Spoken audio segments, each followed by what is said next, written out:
Hi everyone, in this lecture we are going to continue creating the overall layout of our website. Now, before actually jumping and providing the number of columns that we want, the number of rows that we want, let's just think about what it is actually that we are trying to do. Now, I have to do this right up front, specifying the number of columns is a highly subjective matter. So you could provide 10 columns for your website and your website is still going to act responsive. You could provide 20 columns, 18 columns, 22 columns, 30 columns. And if you are skilled enough, your website is still going to act responsive. Now, the reason that I'm telling you these is because when you're starting out, just try to keep the number of columns as minimum as possible. So just go ahead and provide maybe like 8 columns, 10 columns, or like 12, at the most extreme 16 columns. The number of columns, the reason that it is important is it is actually the property or the value that is going to specify how far your sections that are going to stretch horizontally. And the responsiveness, like 90%, 85% of the times, it is in the horizontal direction. So the more you stretch your sections, the more difficult it is going to be for you to make them responsive. So you need to keep that in mind. So there are going to be more moving pieces. So when you create the website in the desktop view, it's very simple. You have the title, you have some ratings, some paragraphs, some button, and some features and all of that cool. But when you start making the width of the window smaller, that's when things get out of control because there is a lot of moving parts. You need to think about your navigation, your logo, your title, your image, all of that. You need to think about all of them. Then you will be able to actually come up with a system that is not going to break down when you get to 800 pixels from 1500.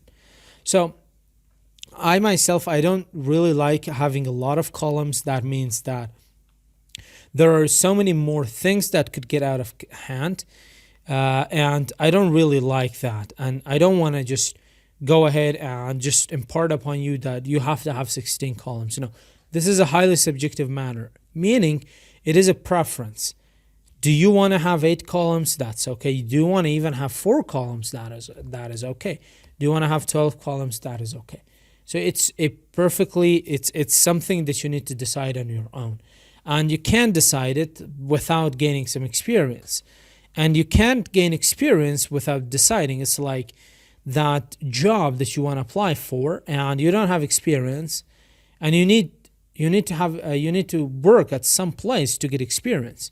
So it's like, which one comes first? Do you have experience or do you have to work somewhere? It's the same dilemma in here as well.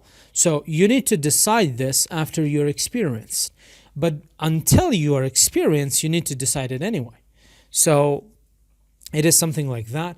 And it's really ironic how these things work, but that is exactly how they work. You need to get your feet dirty, you need to get your hands dirty, and you need to actually go ahead and do active work.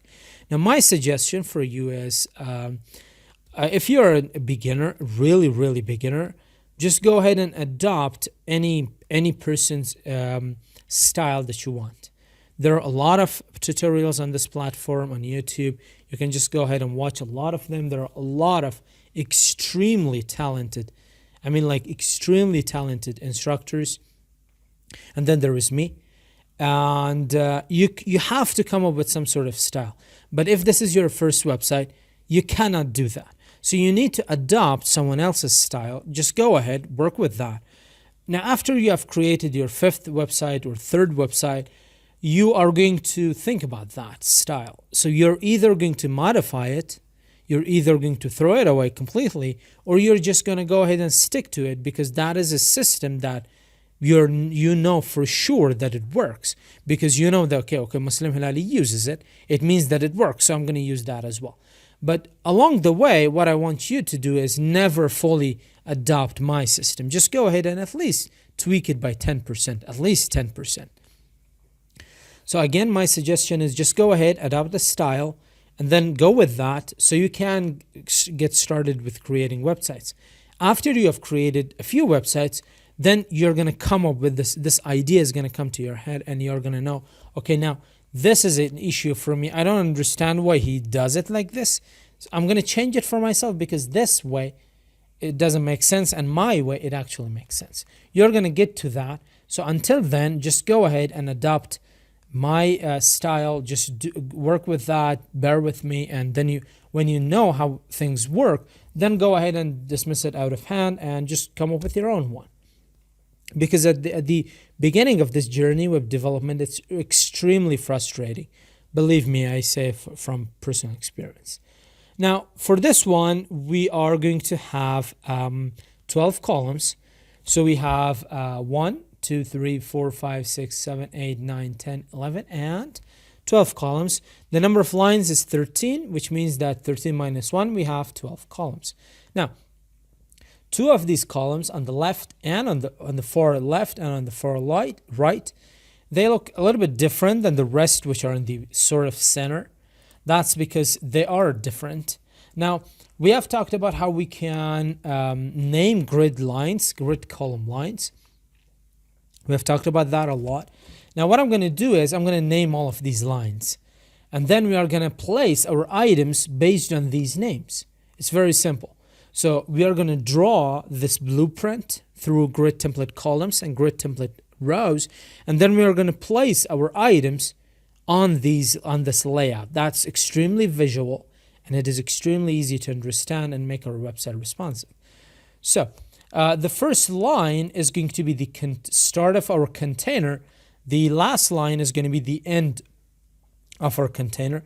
I'm going to go like 50 pixels smaller, 1450, so you can really see what is happening. So this is, I know this theme is dark, the website is dark, it's a little bit difficult to actually distinguish that. So let me see if I remember, where was that option? Accessibility. Is it in here? Where can I change the theme of the website? The theme of this VS Code. So if I go to setting, auto dark, let's go light. Now it's a little bit bright. It's difficult on the eyes, but it is easy to see where the website is. For the layout, I'm going to keep it light, and then we are just going to switch it back to dark. Let's go inspect. I know.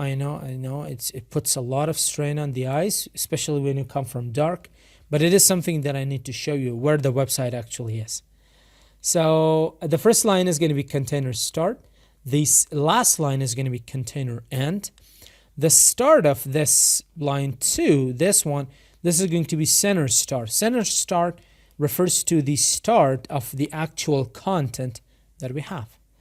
So I'm going to say container dash start, and then I'm going to provide 1 FR. Now 1 FR is 1 fraction of the available space. It's a highly relative unit.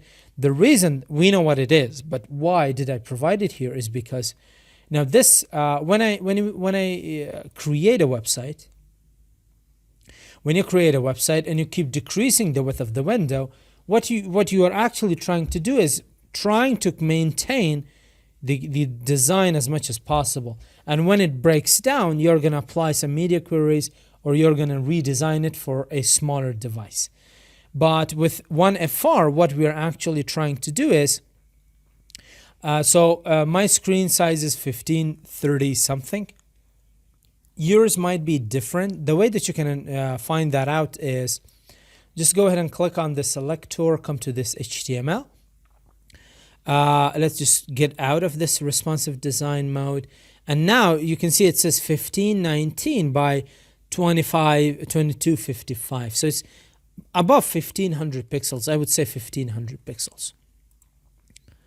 So my initial screen size is 1500 pixels, right? So when I design a website, it's going to be on 1500 pixels. So what I want to do is I want to have as much real estate as I can, extra real estate on the screen. And that real estate, if I decrease it, it's not going to affect my website in any way.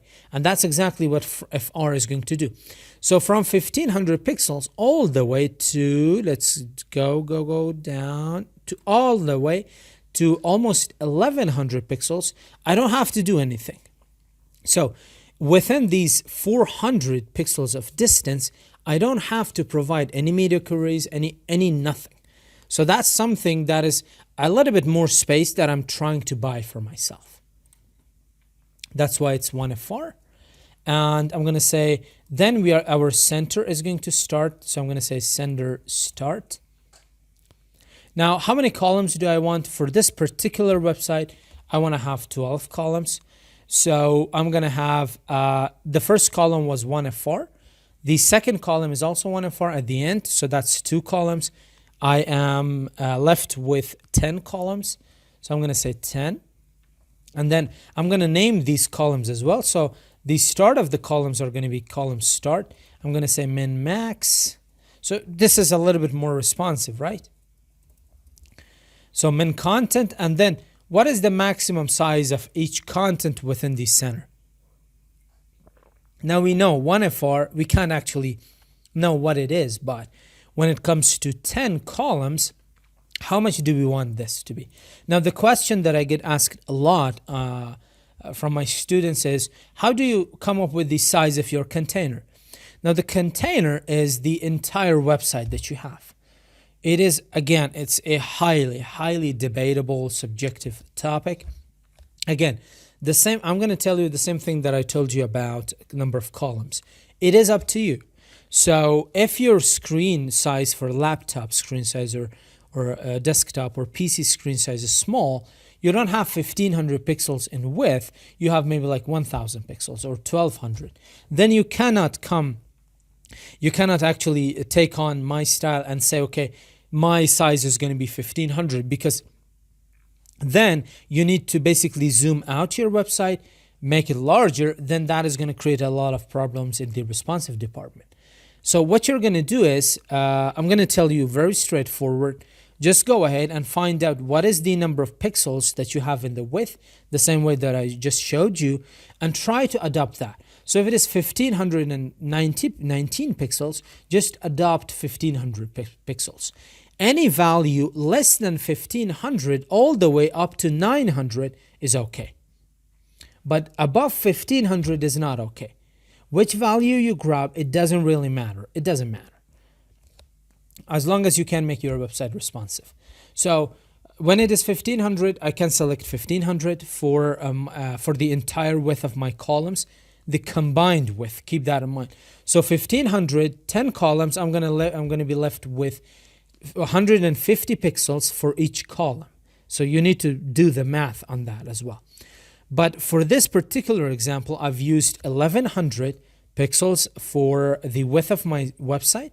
The reason for that is I didn't want to go big, because I just wanted to make sure that I can reach as many people as I can.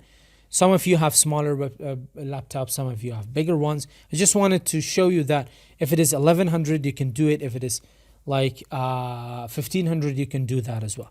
That's why when I put this width to 1100, it is exactly the width of my website. The rest is empty space. The rest is something that I've provided so I can buy myself a little bit more real estate and not worry about responsiveness. That's what I've done there. So I'm going to grab my calculator. Let's grab it. So I'm going to say 1100 is going to be the width of my website. Keep in mind the width of my website. And I want to have 10 columns. So I'm going to say 10 columns. So that's 110 pixels, right? So 110 pixels divided by 10, this is 11 rem, right? So this is how you do the math. So I'm going to say 11 rem is going to be the width of each individual column. That's how simple it is. And then I'm going to name the end lines of the columns as well. I'm going to say column end. Now, after we're done with this repeat function, what we are trying to do here is, let's just wrap everything up in the grid template columns. I'm going to say center end, and then I'm going to say container end, but right before that, I'm going to provide another column towards the end as well. So I'm going to say 1FR, and then I'm going to say container end. Let's save that. There we go. So let's just go back. This is our entire website. We have one column here, 10 here, that is 11. And then and then one column is going to be towards the end. So 1FR, that's 2 columns, 10 columns right here. That is going to be 12 columns exactly. Let's zoom in a little bit and let's go to our own website. There we go. So now you can see that all of these content, they are arranged automatically. So I'm going to say body, which is going to be the container. You know what? I'm just going to switch to dark mode. This is extremely difficult for my eyes. I'm just going to say dark. So let's go to inspect, bring it down. There we go. So we have all of these columns. The reason that we have provided min content is because what we're trying to do is, if there are extra columns that are created, but they don't have any content, we want them to be basically squished. We want them to be collapsed until we provide them with content. That's what min content actually does for us. So with this, our lecture comes to an end. Still, we are going to go over one more lecture, and then the entire layout of the website is going to be done.